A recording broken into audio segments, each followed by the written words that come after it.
दोस्तों आपने तो बहुत सारे नींबू का प्लांट देखा होगा, उसे गमला में भी लगाया होगा, लेकिन आपका अगर फूल फल नहीं दे रहा है तो मेरी तरह एक विधि काम करिए। मेरे देखिए कितना सारा नींबू आ रहा है। अगर आपका एक भी बार नहीं आया है, मेरा तो बहुत ज़्यादा नींबू आ गया है।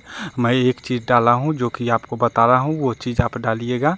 एक गिलास ही डालिएगा, उसके बाद देखिएगा पूरा लग जाएगा आपका फल फूल, और इतना ज़्यादा फल फूल आएगा जो आप चौंक जाइएगा। ये 2 रुपये का सामान है, 2 रुपये का सामान में ही आप एक गिलास बना लीजिएगा। एक गिलास में आपको जितना भी पेड़ होगा सभी में डाल दीजिएगा। अगर इसे 50 ग्राम आप ले आएंगे तो और भी अच्छा होगा, और भी अच्छा होगा तो आप सभी प्लांट में आप डाल दीजिए। उसके बाद आप देखिए जो कैसे ये उजला वाला सामान आपके लिए बेनिफिट कर जाएगा, और पूरा प्लांट आपका एक भी कीड़ा मकोड़ा नहीं लगेगा। मेरा देखिए कितना सारा कीड़ा मकोड़ा लग गया है प्लांट में, जो कि मेरे प्लांट को खा गया है। मैं इसे डब्बा में लगाया हूँ, इसको लगाए हुए 2 साल हो गया है। 2 साल में ये इतना बड़ा हुआ है। मतलब डब्बा में तो थोड़ा कम बढ़ता है, और ऊपर से डेड हेडिंग तो करना ही होता है, क्योंकि डब्बा में ज़्यादा बड़ा प्लांट आप नहीं रख सकते हैं ज़्यादा बड़ा। और छत पे भी ऐसा ही नियम है। ऐसे तो मैं ज़मीन पे रखा हुआ हूँ ये डब्बा को, इसे तो बड़ा कर सकता हूँ। अगर आप खेत में लगा रहे हैं या कहीं आप कहीं पे लगा रहे हैं ज़मीन पे, तो उसमें तो आप बड़ा कर सकते हैं। जितना बड़ा चाहिएगा उतना बड़ा, जितना ज़्यादा मतलब उसमें फलाव चाहिएगा उतना ही। लेकिन छत वाले को बहुत ज़्यादा दिक्कत होता है, उस पर ज़्यादा न लोड रहना चाहिए, न ज़्यादा वो रहना चाहिए। इसके लिए छोटा ही प्लांट लोग बना के रखते हैं। और छत वाले को एक काम करना होता है, वो मिट्टी के बदला उसमें ज़्यादातर कोकोपीट का यूज करते हैं, पीट मॉस का यूज करते हैं। ये सब चीज़ इसलिए यूज करते हैं, थोड़ा खर्चा उसमें भी करना होता है कोकोपीट और वर्मी कंपोस्ट में। और वर्मी कंपोस्ट का बात करें तो मैं इसे 1 केजी सीधा डाल दिया था एक प्लांट के लिए, और ये मेरा 15 किलो का डब्बा है जो कि डालडा या कोई चीज़ में आता है। इसे दही का प्लांट में भी आता है, मतलब दही आप लीजिएगा तो ऐसा 15 केजी का डब्बा आता है। ये देखिए कैसा कीड़ा इसमें लग गया है। ये कीड़ा के लिए तो मैं स्प्रे कर देता हूँ नीम ऑयल का, लेकिन इधर नहीं किया हूँ। देखिए मेरा इतना तितली सारा खा गया है, और इतना ज़्यादा खा गया है जो मेरा प्लांट ही सूखने के कगार पे चला गया है, जो कि मेरे लिए बेनिफिट नहीं कर रहा है। ऐसे ये प्लांट लगाना बहुत आसान है। कहीं से आप नींबू का प्लांट लगाइएगा। नींबू में कागजी नींबू जो होता है वो बाज़ार में बिकता है।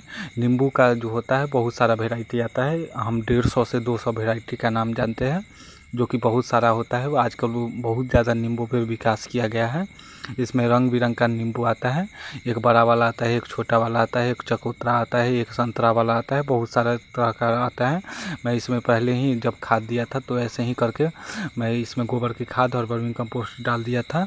और ये देखिए मैं ये जो डाला हूँ ये आप जान के चौंक जाइएगा। इसमें आपको सिर्फ चाय पत्ती का खाद है, और इसमें चाय पत्ती के अलावा इसमें प्याज का छिलका भी मिलाया हुआ है जो कि सल्फर का काम कर रहा है। और ये सब मिला के मैं इसमें डाल दिया था 100 ग्राम के करीब, जो कि मेरे नींबू के लिए बहुत ज़्यादा बेनिफिट कर गया था। और वर्मी कंपोस्ट और मिट्टी जो मैं उसके ऊपर से मिट्टी निकाल लिया हूँ, और ऊपर का मिट्टी निकाल के यहाँ मिला रहा हूँ वर्मी कंपोस्ट के साथ, क्योंकि ये 2 साल हो गया है तो अब इसका मिला देना चाहिए। क्योंकि एक वर्मी कंपोस्ट आप डालिएगा तो साल भर चलता है, और उसके बाद वो ख़राब हो जाता है। इसलिए हम साल में मिट्टी में वर्मी कंपोस्ट मिला के, और वो जो मैं बताया हूँ वाइट वाला वो भी डालूँगा। और इसमें नीम केक का 1 मुट्ठी रख दिया हूँ, नीम का खली।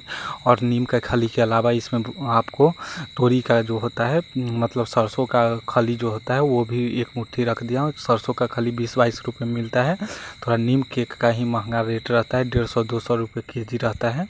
वो इसलिए रहता है, नीम का खली ज़्यादा नहीं मिलता है इसलिए इतना ज़्यादा रहता है, और उसको प्लांट में यूज किया जाता है। कैसा भी प्लांट आपका सूख रहा है या नहीं फल दे रहा है, कीड़ा उसमें खा रहा है, तो नीम का खली दीजिए या नीम का तेल का स्प्रे कर दीजिए, वो प्लांट एकदम हरा भरा हो जाएगा।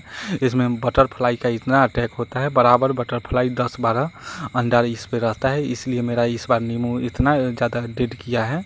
और इससे पहले वाला वो जो वीडियो शुरू में दिखाए थे वो पहले वाला था, वो इतना ज़्यादा फला था। लेकिन अब ये दवा जो मैं बता रहा हूँ ये सब डाला हूँ, उसके बाद देखिए अब ये क्या होता है।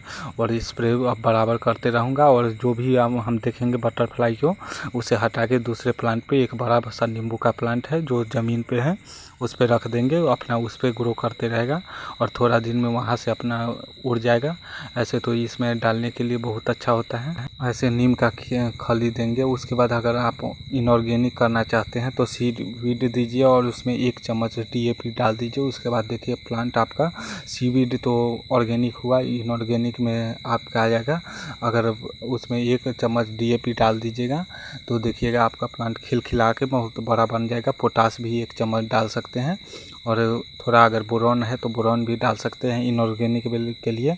ऑर्गेनिक वाले के लिए वर्मी कंपोस्ट, सीवीड का फर्टिलाइज़र और नीम का केक और सरसों की खली, इतना ही बहुत अच्छा हो जाता है और इसी से आपका प्लांट बहुत अच्छा हो जाएगा। और स्प्रे करने के समय आप नीम केक का मतलब नीम का तेल का स्प्रे कर दीजिए। अगर उसके बाद आपका नहीं रहा जाएगा तो आप मिराकुलान रोगर आता है, ये दवा आता है, वो भी स्प्रे कर सकते हैं अगर ज़्यादा आपको अटैक कर रहा है। वो इनऑर्गेनिक हुआ। और ये जो मैं बता रहा हूँ ये चूना है। चूना आप खैनी चूना वाले दुकान से 2 रुपये का ले आइए और इसमें डाल दीजिए। थोड़ा मैं डाल दूंगा, मतलब 2 रुपये का लाया हूँ और इसमें डाल दिया। अब ये देखिएगा फल गया।